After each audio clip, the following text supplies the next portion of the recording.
پاکستان تحریک انصاف کے چیئرمین اور سابق وزیر اعظم عمران خان نے چیف الیکشن کمشنر سے مستعفی ہونے کا مطالبہ کرتے ہوئے کہا کہ قومی سلامتی کمیٹی نے کنفرم کر دیا امریکی مراسلہ اصلی ہے۔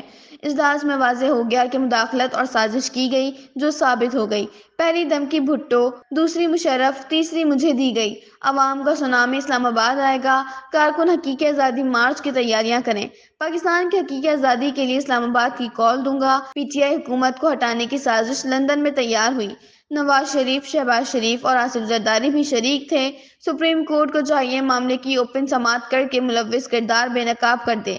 سپریم کورٹ نے اوپن سماعت نہ کی تو آئندہ کوئی سربراہ کھڑا نہیں ہوگا۔ ضمانت پر رہا شخص فیتے کاٹتا پھر رہا ہے۔ پی ٹی آئی 27 رمضان المبارک کو یوم دعا منائے گی۔ ان خیالات کا اظہار انہوں نے اسلام آباد میں پریس کانفرنس سے خطاب کرتے ہوئے کہا۔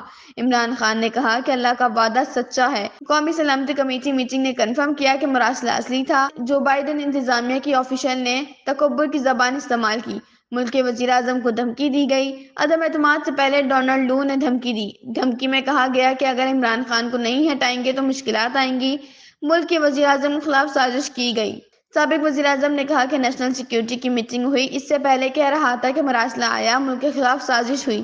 نیشنل سیکیورٹی میٹنگ میں واضح ہوا کہ مراسلہ اصلی ہے۔ مراسلے میں جو زبان استعمال کی گئی اس میں تکبر تھا۔